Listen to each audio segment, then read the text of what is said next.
The tow truck's chain rattled against the frozen driveway as Marcus Boone stood in his socks on the porch, watching his car disappear down the street he could no longer afford to live on. Behind him, his daughter's voice cracked through the screen door, "Daddy, why are they taking it?" And he had no answer that a 7-year-old could carry. 3 miles away, in a glass office 40 floors above the city, Diane Ashford signed the termination letter that had put him there. She did not know his name yet. She would not know it for 11 more hours. But by midnight, stranded on the same icy road that had taken his car, she would learn exactly who Marcus Boone was and exactly what she had done to him. If you've ever been judged for something you couldn't control, stay until the end. This one's going to hit different. And if it does, hit subscribe so you don't miss where this story goes. The alarm went off at 4:50 in the morning, the way it did every morning, in the small apartment on the 3rd floor above a laundromat that never fully stopped humming. Marcus Boone was already awake before it rang. He always was. Sleep had become something he rationed rather than something he had, ever since Rachel died 18 months ago and left him alone with a daughter who still reached for her mother's side of the bed, some nights without remembering she wasn't there. He silenced the alarm on the first buzz out of habit, so it wouldn't wake Emma in the next room. He made coffee in the dark. He laid out her clothes on the chair by her bed, the blue leggings, because it was a Tuesday, and Tuesdays were blue leggings, an arrangement they'd settled on months ago that gave her small, ordinary choices in a life that had lost too many of the ordinary things all at once. He worked as a warehouse floor supervisor for a logistics company that fed inventory into Halbrook Retail Group's downtown distribution pipeline, a job he'd held for 6 years, long enough to know every forklift's temperament and every manager's blind spot, not long enough to have any real security. 6 years was nothing to a company like Halbrook. 6 years was a rounding error. He'd learned that the hard way more than once, but he still showed up every day at 6:15 sharp, because showing up was the only leverage a man like him had left, and he intended to keep it. That morning, Emma had a fever. Not a high one, 100.2, low enough that a normal parent with a normal support system might have sent her to school with a note and a thermos of soup. But Marcus didn't have a normal support system. He had a sister 2 states away who couldn't get there before noon, a neighbor who worked the same early shift he did, and a daycare that legally couldn't accept a feverish child. He called the warehouse at 5:40, when the shift lead's line still rang through, and got no answer. He called again at 5:52. Nothing. So he did the only thing he could do. He drove Emma the 6 blocks to his neighbor Loretta's apartment, left her wrapped in a blanket on the couch with a glass of water and a promise he'd be back the second his shift ended, and drove to the warehouse, breaking every speed limit on Cedar Avenue.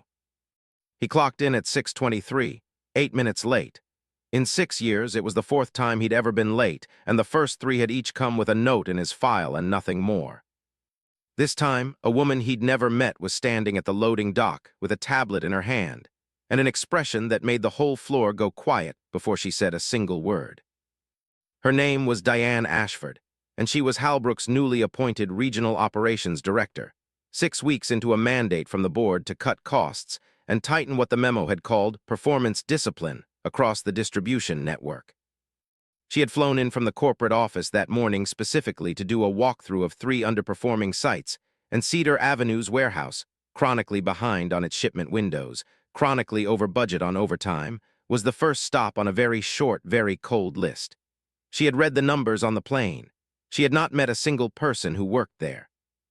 She did not know that the numbers were the residue of a supply chain problem 2 levels above anyone on that floor, caused by a vendor contract renegotiated in a boardroom she'd never sat in. She only knew what the tablet told her, and the tablet told her this warehouse was bleeding money on labor inefficiency. So when Marcus walked through the bay doors at 6:23, sweat on his collar, keys still in his hand, she looked at her watch, looked at him, and asked the floor supervisor beside her, loud enough for half the warehouse to hear, "Is this normal here? People strolling in whenever they like?" The floor supervisor, a decent man named Curtis who liked Marcus and knew his situation, opened his mouth to explain. Diane didn't wait for the explanation. She was already writing something on her tablet, the tap of her finger against the glass sharp and final in a way that made Curtis close his mouth again. "Escort him to HR," she said, not looking up. "We're done making exceptions."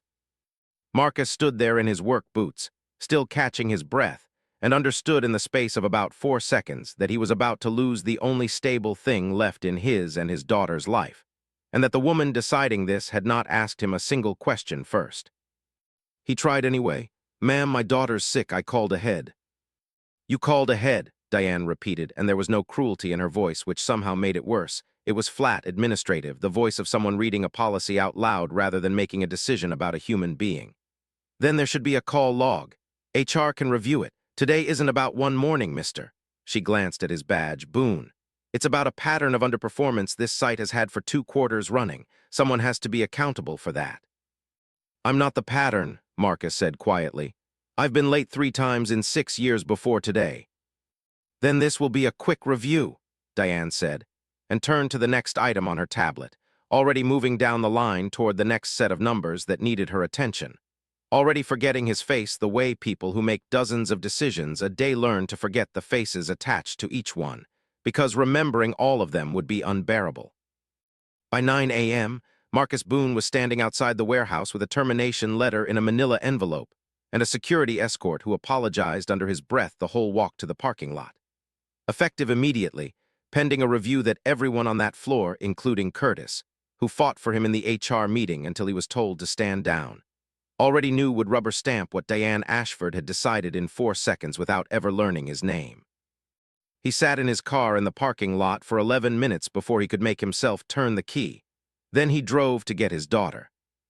The next several hours moved the way disaster does when you're the one inside it, fast in the moments you wish would slow down, slow in the moments you wish would end. He called 3 former coworkers to ask about openings. Nothing. He called the temp agency he'd used years ago. They had nothing that would clear his rent by the 15th. He sat at his kitchen table with Emma's medicine on one side and his bills on the other and did the math 3 separate times, hoping a different number would appear. It never did.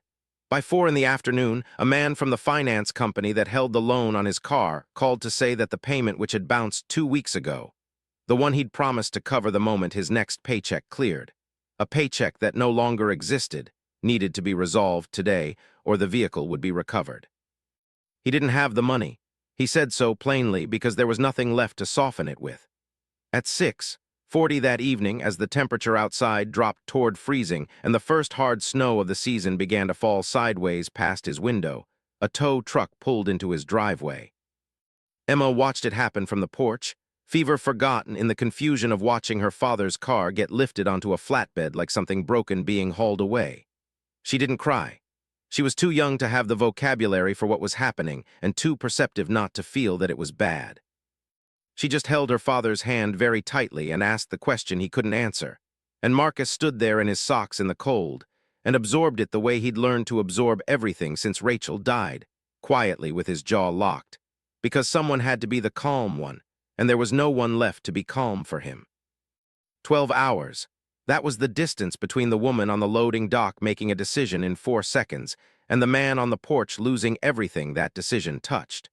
12 hours, and neither of them knew yet that midnight would put them on the same stretch of road. Diane Ashford's day did not get easier after the warehouse walkthrough. 2 more site visits, a delayed flight, a board call that ran 40 minutes over and left her drained in the particular way that only conversations about quarterly numbers can drain a person, full of words, empty of anything real. She had rented a car for the week instead of relying on a driver, some old habit from her days climbing the ranks that made her distrust anyone else behind the wheel of her schedule. And by the time she left the 3rd site, it was already dark, already snowing, and the roads leading back toward her hotel had turned to a version of ice that Midwestern winters specialize in, the kind that looks like wet pavement until your tires tell you otherwise. She almost didn't take Cedar Avenue. It wasn't the fastest route, but her GPS insisted, and she was tired enough not to argue with it, and that single small decision, take this road instead of that one, was about to collide with a life she had ended that morning without ever learning its shape. The car went into the skid just past the intersection where Cedar curved toward the overpass, the kind of gentle bend that becomes a trap the moment the surface underneath stops behaving. She felt the back end swing before she understood what was happening, overcorrected the way every defensive driving class tells you not to, and ended up nose first in the shallow ditch along the shoulder, engine still running, front wheel spinning uselessly in 6 inches of frozen mud. No one behind her. No one ahead. Her phone had 11% battery and no signal worth trusting. She sat there for a moment in the sudden silence after the crunch of impact, hands still gripping the wheel, and felt something close to panic start to climb up through her chest. Not because the situation was dangerous exactly, but because for the first time in a very long time, she was a person with a problem that her title could not solve. She tried calling roadside assistance. The call dropped twice. She tried the hotel. Nothing. The snow was coming down harder now, fat and fast, erasing the road behind her headlights, and the temperature gauge on her dashboard read 19 degrees and falling. She thought with a small, bitter clarity about how many decisions she'd made that day from behind a desk. Decisions about other people's mornings and other people's paychecks, and how none of that authority meant anything out here on a dark road with a dead phone and a car that wouldn't move. That was when she saw the headlights coming from behind, slow and careful on the ice, and felt a rush of relief so sudden it embarrassed her. The truck pulled up behind her hazards and idled there for a moment before a figure got out, hood up against the snow, and walked toward her window with the unhurried caution of someone who'd driven through worse nights than this one. She rolled the window down 2 inches, wary the way any solitary woman on a dark road would be wary, and the man crouched slightly to speak to her. "You all right in there?" His voice was rough from the cold but steady. "Saw your tail lights, wanted to make sure nobody was hurt before I called it in." "I'm fine," Diane said. "Just stuck. My phone's basically dead. I can't get roadside assistance to answer." "They won't tonight," the man said. "Half the county's iced over. I passed 4 cars in ditches on my way here." He looked at her front wheels, spinning in the mud, then back at her. "I've got a chain in my truck bed. I can probably pull you out if you don't mind me trying." She should have said no. Every piece of advice she'd ever been given about strangers on dark roads told her to say no, to wait for an official tow, to keep her window rolled up and her doors locked until real help arrived. But the cold was already climbing into the car through the cracked window, and the man's face, what she could see of it under the hood, lined and tired but not unkind, didn't set off the alarm her instincts usually trusted. And underneath all of that was something else, something she wouldn't have been able to name yet. An exhaustion so complete that the idea of being helped by anyone, for any reason, felt like the only thing she wanted in the world. "Please," she said, "thank you." He worked in the cold for almost 15 minutes, hooking the chain to the frame under her bumper, checking the angle twice, moving with the unbothered competence of someone who had done this before and would do it again and didn't need an audience to appreciate it. She watched him through the windshield, snow collecting on his shoulders, and felt an odd, specific guilt she couldn't yet place. The feeling of being helped by someone who had no idea who she was, no idea what her day had cost someone else entirely, no idea that the woman he was pulling out of a ditch on a Tuesday night had signed a stranger's termination letter 12 hours earlier without asking a single question first. The truck's engine strained, gravel and mud spitting from her tires, and then slowly, then all at once, her car lurched backward out of the ditch and onto solid pavement. He unhooked the chain, coiled it back into his truck bed, and came around to her window one more time, snow melting on his eyelashes. "You're good to drive. Take it slow. There's black ice past the overpass." He turned to walk back to his truck. "Wait," Diane called after him, rolling her window down further despite the cold flooding in. "Let me pay you something, please. You didn't have to stop." He shook his head, already walking. "Didn't do it for money." "At least let me get your name. I want to send you something, a thank you, anything." He paused at his truck door, and in the wash of her headlights she finally saw his face clearly for the first time, the exhaustion in it, the kind that lives in a person for months, not hours, and something about it snagged at her, some half-formed sense of recognition she couldn't place and didn't have the energy left to chase. "Marcus," he said, "Marcus Boone." And then he climbed into his truck, pulled back onto the road, and drove away into the snow before she could say another word. She sat there in her idling car for a long moment after his taillights disappeared, turning the name over without understanding yet why it mattered. And then she pulled back onto the road and drove the rest of the way to her hotel in a silence that felt heavier than it should have. It wasn't until the next morning, sitting at the small desk in her hotel room with coffee going cold beside her laptop, reviewing the overnight HR paperwork from the previous day's site visits before her flight, that she saw it. A termination file. Cedar Avenue Distribution Center. Reason for separation. Repeated tardiness. Performance review pending. Employee name, Marcus Boone. She read it twice, then a third time more slowly, as if rereading it might change what it said. She thought about the man on the road the night before the chain, the 15 minutes in freezing weather, the way he'd refused payment and walked away into the snow without asking for anything at all, and set it against the 4 seconds she remembered spending on the loading dock the morning before, the tap of her finger against the tablet, the sentence she'd said without looking up. "We're done making exceptions." She hadn't asked him a single question. She hadn't asked anyone a single question. She had looked at a number on a screen and turned a man's life into a line item, and less than 12 hours later that same man had knelt in the snow on the side of a dark road and pulled her out of a ditch without once asking who she was or what she did or whether she deserved it. Her hands were unsteady when she picked up her phone. She called Curtis first, the floor supervisor from the day before, whose number was still in the site's contact sheet, and asked him, without preamble, to tell her everything about Marcus Boone that the tablet hadn't shown her.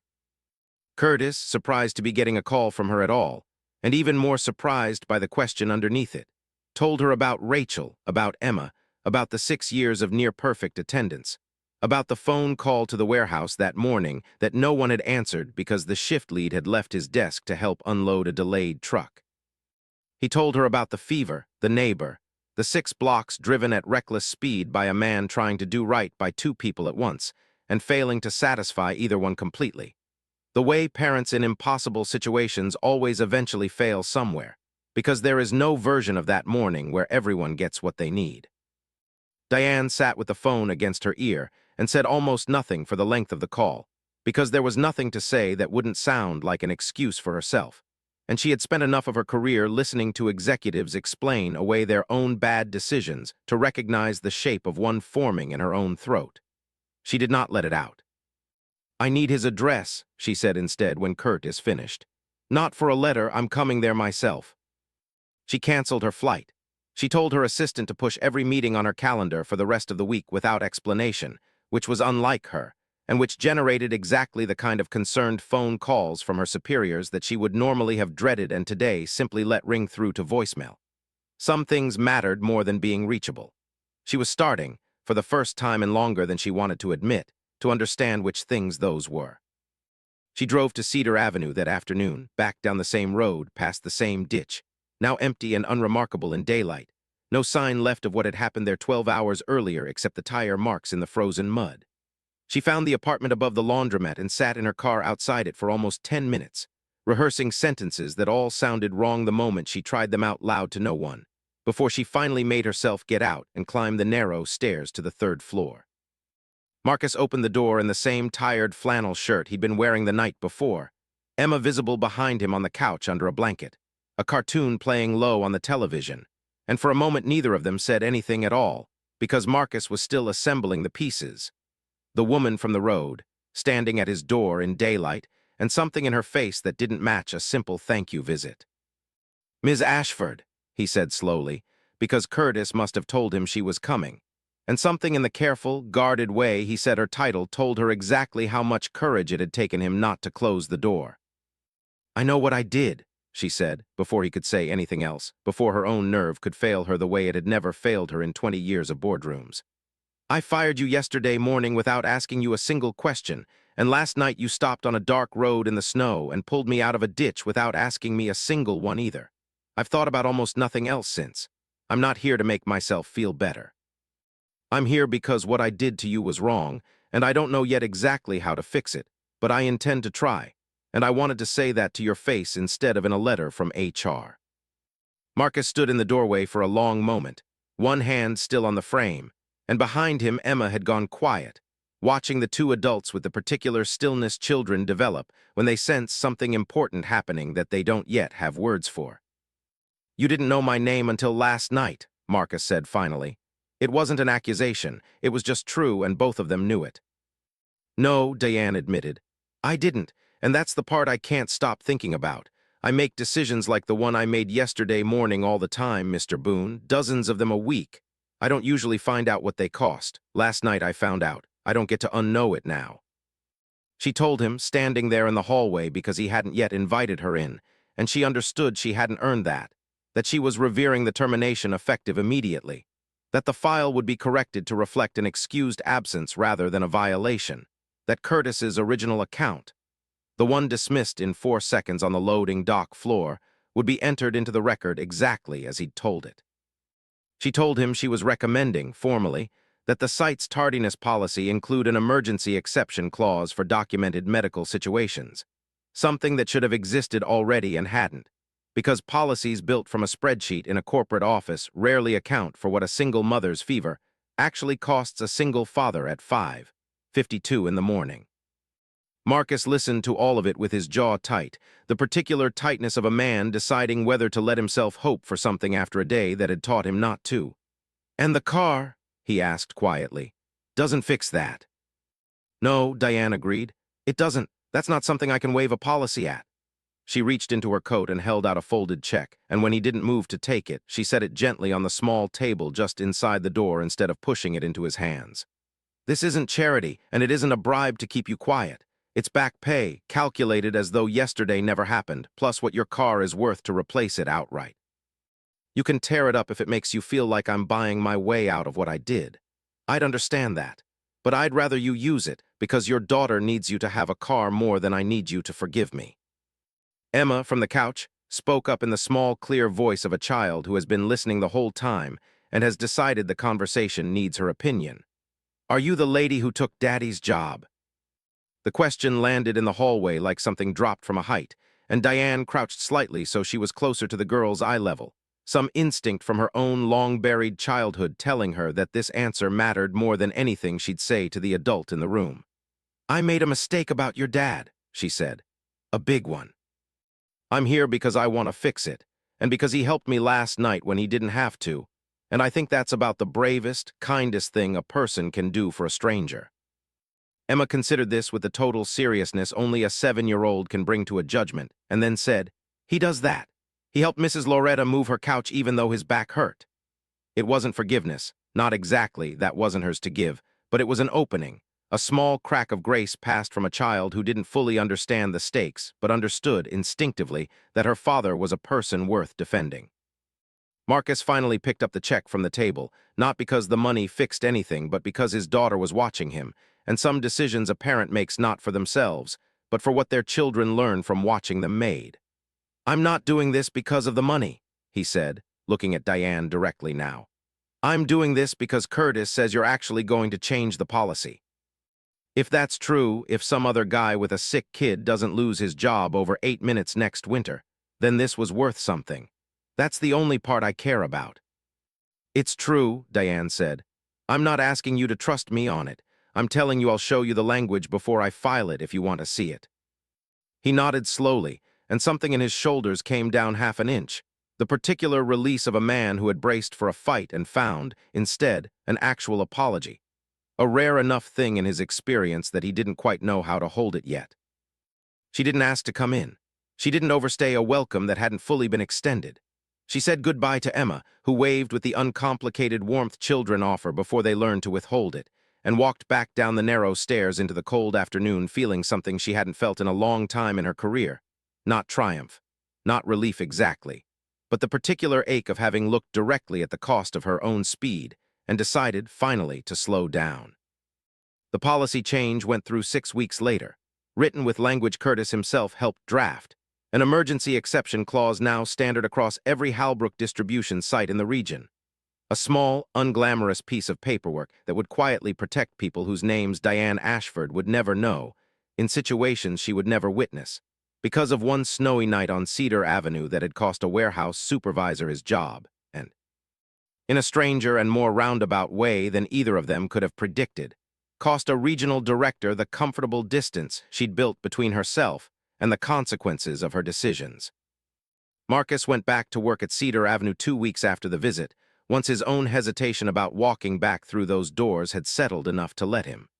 Curtis met him at the loading dock that first morning back with a handshake and nothing more said about it, which was exactly what Marcus needed.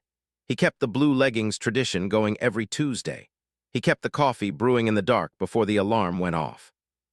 The car Diane's check had helped replace was nothing fancy, but it started every morning without complaint, and some mornings, driving Emma to school past the overpass where the ditch still sat empty on the shoulder, he'd catch himself thinking about that night, not with anger anymore, but with something closer to strange gratitude, the way a person sometimes looks back on the worst day of a bad year and finds, buried inside it, the exact moment everything started to turn.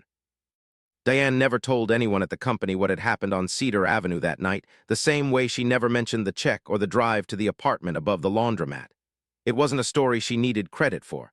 But she started doing something she hadn't done in years of climbing toward titles like the one she now held. She started asking questions before she signed things. Small ones. Who is this? What happened that morning? Has anyone talked to them? It slowed her down. Her numbers for a while looked slightly worse for it. She found she didn't mind. Months later, on a night that had nothing to do with snow or ditches or termination letters, Marcus was driving home from a late shift when he passed a car pulled onto the shoulder near the same bend in Cedar Avenue. Hazards blinking weakly in the dark, hood up.